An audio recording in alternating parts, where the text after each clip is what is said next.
Buenas, ya estamos de regreso en su programa Otro Paso de Fe, que se transmite por GDM Estudio TV, canal 74. Amado, le doy todas las bendiciones del Altísimo, del Dios Todopoderoso, porque nos ha permitido un día más de vida estar aquí en este espacio televisivo para darle una orientación de la Biblia. Hoy me gustaría hablarle un poco acerca de lo que es el proceso de un creyente, pero voy a tomar como punto de referencia un testimonio muy creíble, un testimonio real, y es el testimonio de nuestro Señor Jesucristo, que es el modelo a seguir del creyente.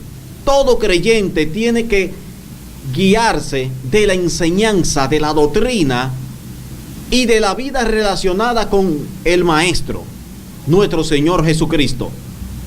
Y me gustaría que vayamos a la Biblia. Les recuerdo de antemano, su Biblia, la macota de apunte y un lapicero, por favor. Mantengan siempre esto a mano cuando este momento llegue, este momento deleitoso de la palabra. Entonces, vamos a leer en Mateo capítulo 3, verso 13. Vamos a lo que es el bautismo de nuestro Señor Jesucristo. Mateo 3, verso 13.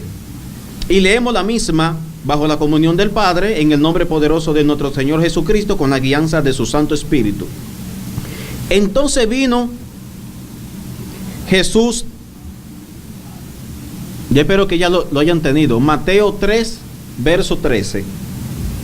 Entonces vino Jesús de Galilea a Juan al Jordán para ser bautizado por él. Mas Juan se le oponía diciendo: yo necesito ser bautizado por ti, y tú vienes a mí. Pero Jesús le respondió: deja ahora, porque así conviene que cumplamos toda justicia. Entonces le dejó. Y Jesús, después de ser bautizado, subió luego del agua, y he aquí los cielos le fueron abiertos, y vio el Espíritu de Dios que descendía como paloma y venía sobre él. Y hubo una voz del cielo que decía: este es mi Hijo amado, en quien tengo complacencia. Gracias, Señor.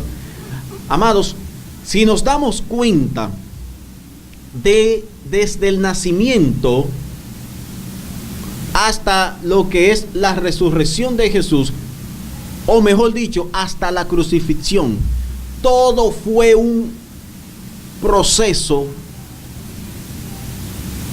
inmenso. ¿Qué le quiero decir? El creyente, una vez más le digo, tiene que tomar el ejemplo de Jesús. El manual bíblico es este. Aquí está todo lo que usted necesita, pero usted ahora va a observar desde otro punto de vista, que es a lo que yo me refiero. Tema importante. Lo primero que Jesús hace es que es bautizado. Es el modelo a seguir, porque todo creyente debe de ser bautizado en las aguas. Amén. Pero cuando Jesús es bautizado, dice la palabra que él fue guiado al desierto por el Espíritu.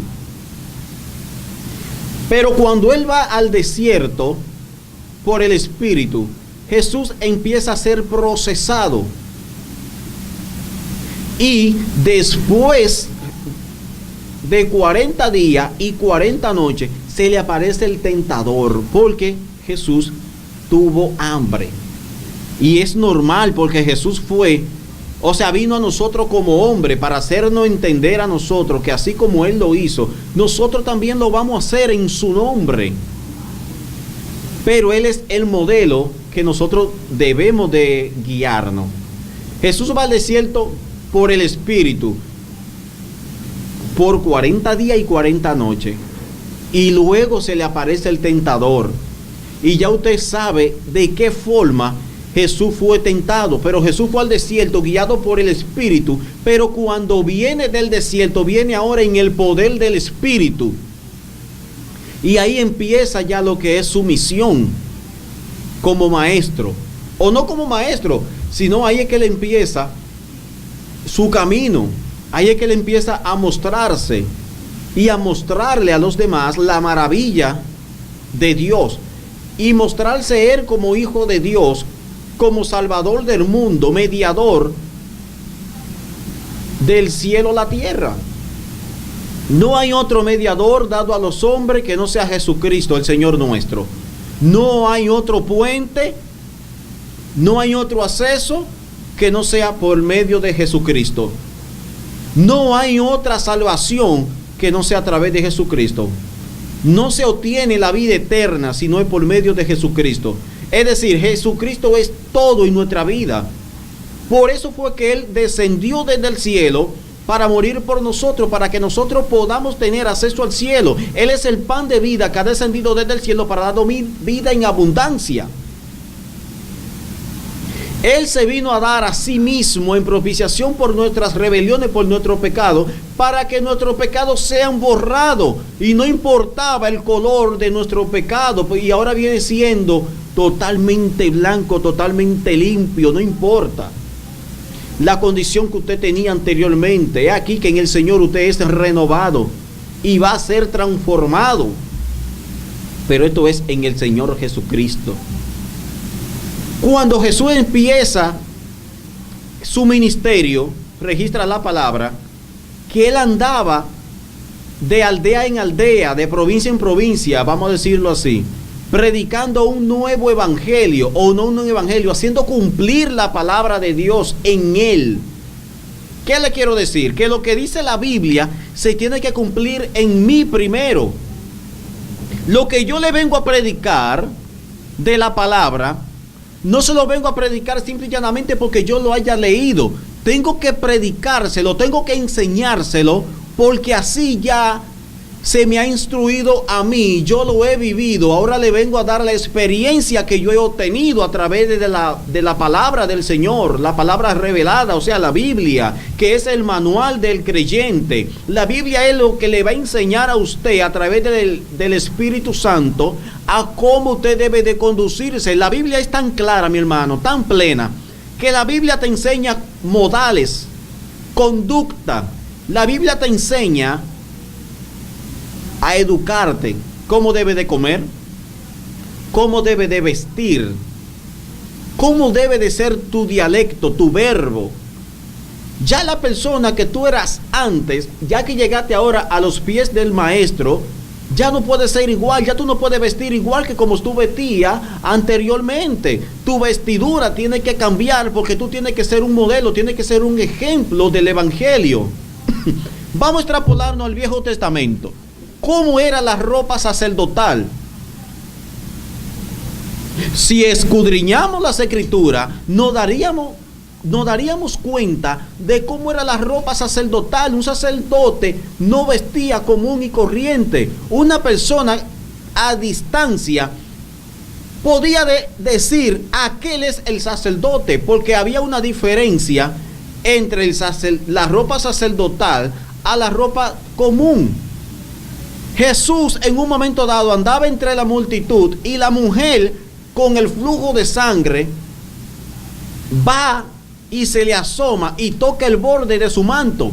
¿Pero por qué no tocó el borde del manto de otro?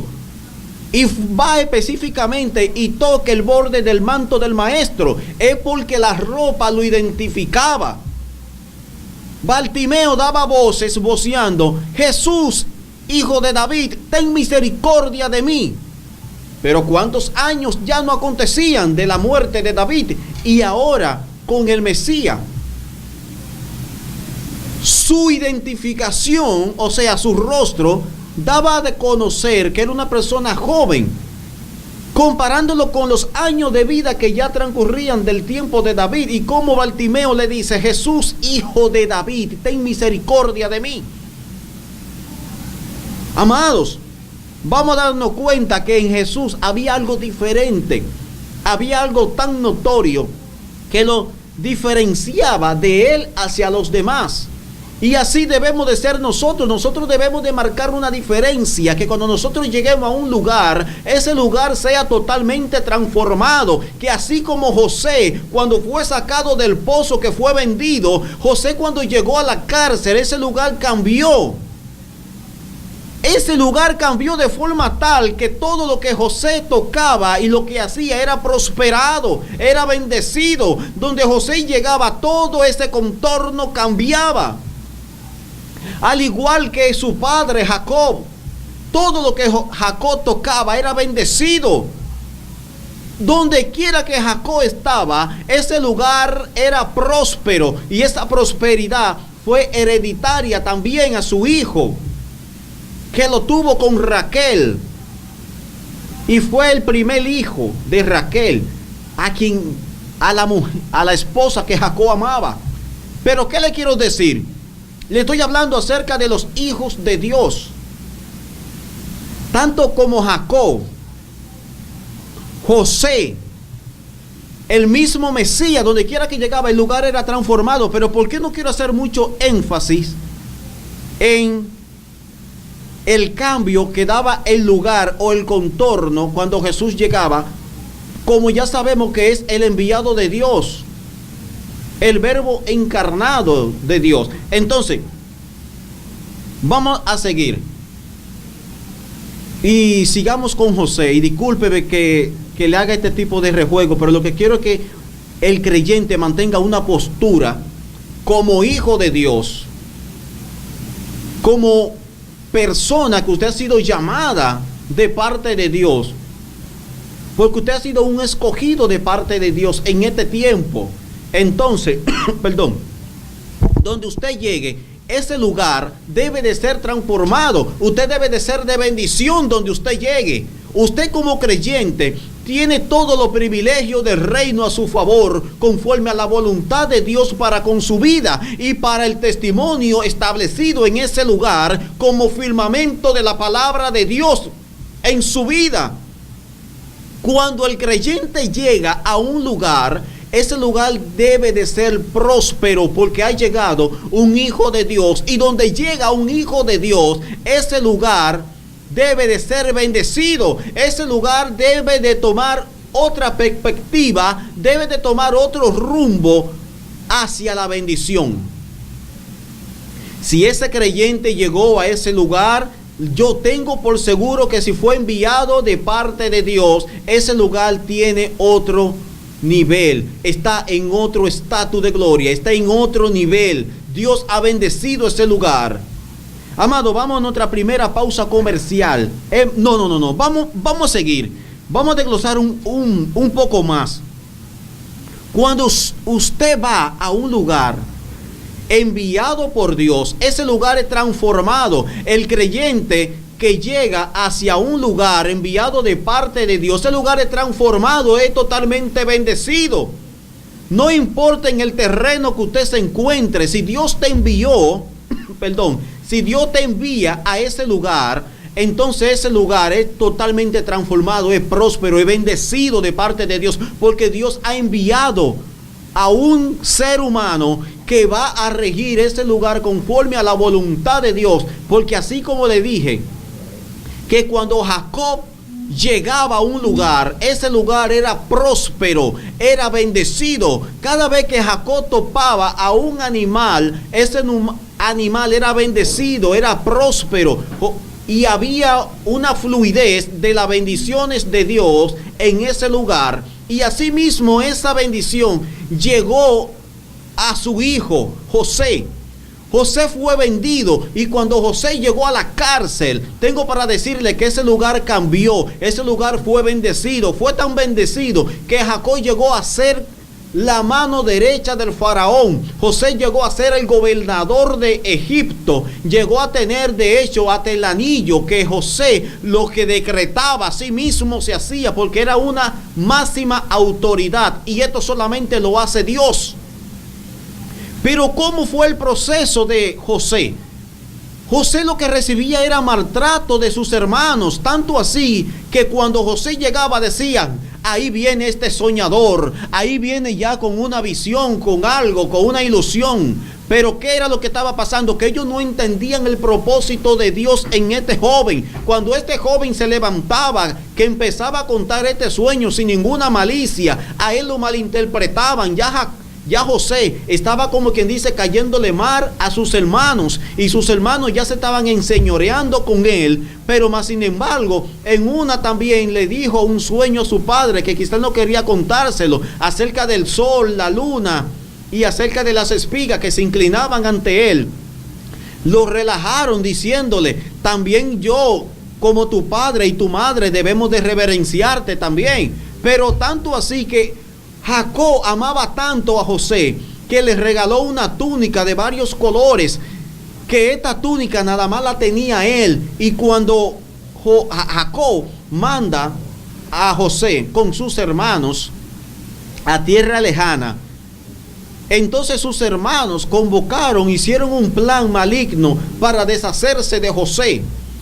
Pero lo que nosotros vemos aquí no es cómo sus hermanos se han levantado contra de su hermano menor José, sino el propósito de Dios en José de llevar a cabo un sueño que José obtuvo y una revelación que él estaba dando a sus hermanos y a sus padres. Entonces, ¿qué hizo Dios? Dios utilizó también la manera de que sus hermanos empujaran a José a un propósito, para que ese pozo sea un empuje hacia lo que Dios quería trasladar a José para ese lugar. Lo primero es que ellos lo arrojan a un pozo, pero un pozo que está seco. Ese pozo no tenía agua. Y José se pasó la noche entera, vamos a decirlo así, diciéndole a sus hermanos que por qué le hacían esto, que qué daño le hacía a él, que no le hicieran esto. Entonces había uno de sus hermanos que quería matarlo, pero el otro se le oponía diciéndole no. Y ahí mismo pasaron los ismaelitas, lo cual ellos acudieron a venderlo y ellos se llevaron a José. Entonces José fue llevado al palacio. Miren la trayectoria que pasó José para que Dios mostrara su gloria a través de él. Entonces sus hermanos, al final de todo, vinieron a inclinarse ante su hermano José, tal y como el sueño había acontecido. El sueño que él le decía años anteriores, ahora el sueño se hace de manifiesto y se hace real delante de ellos, que tanto ellos como su padre tenían que inclinarse ante José, que era el gobernador de Egipto. Miren qué precioso y qué maravilloso es el Dios Todopoderoso. En Dios no hay coincidencia, en Dios lo que hay es propósito. Hermanos, así mismo yo te aseguro que hoy en día, la situación que tú estés pasando, el lugar donde tú estés, no vea las adversidades que hay, no vea la dificultad, no vea como que ha venido un mal sobre ti. Es al contrario, Dios te está preparando para otro nivel de gloria. Dios te está preparando para que la bendición, cuando llegue a tu mano, no sea para tú desparramarla, sino para que tú seas un verdadero ministro, para que Dios sea glorificado en tu vida, para que todos los demás vean que Dios es en ti, y que la bendición que Dios ha traído para tu vida es para que los demás también sean bendecidos, tanto en tu casa como en las casas de los vecinos. ¿Se recuerdan ayer el salmo que yo le estaba leyendo? Déjenme leérselo nuevamente, porque ese salmo como que me ha gustado tanto, hermano, que yo lo he hecho mío. Ese salmo es demasiado precioso. Y no piensen que yo lo he botado del tema. Al contrario, vamos a seguir desglosándolo, lo que son las bendiciones de Dios. Pero ¿por qué le quiero leer este salmo? Porque acabo de decir algo que me llevó a ese salmo. Leemos el Salmo 128 desde el verso 3. Tu mujer será como vid que lleva fruto a los lados de tu casa, tus hijos como planta de olivo alrededor de tu mesa. Es decir, que la bendición es tan grande que esta bendición tiene que tocar a tu esposa, y tu esposa va a bendecir y va a llevar fruto hacia los vecinos. Pero si leemos ese mismo salmo, desde el verso 1, se darán cuenta lo que yo le acabo de decir. Iniciamos: bienaventurado todo aquel que teme a Jehová. Primero hay que tener un temor, y así ustedes se darán cuenta que José siempre se mantuvo temeroso de Dios, porque dice la palabra en Proverbio 1:7 que el principio de la sabiduría es el temor a Jehová. Leemos el verso 2. No, el verso 1, vámonos de nuevo. Bienaventurado todo aquel que teme a Jehová, que anda en sus caminos. Cuando comiere del trabajo de tus manos, bienaventurado será y te irá bien. O sea, a ti te irá bien 3 veces, porque la palabra bienaventurado es 3 veces dichoso.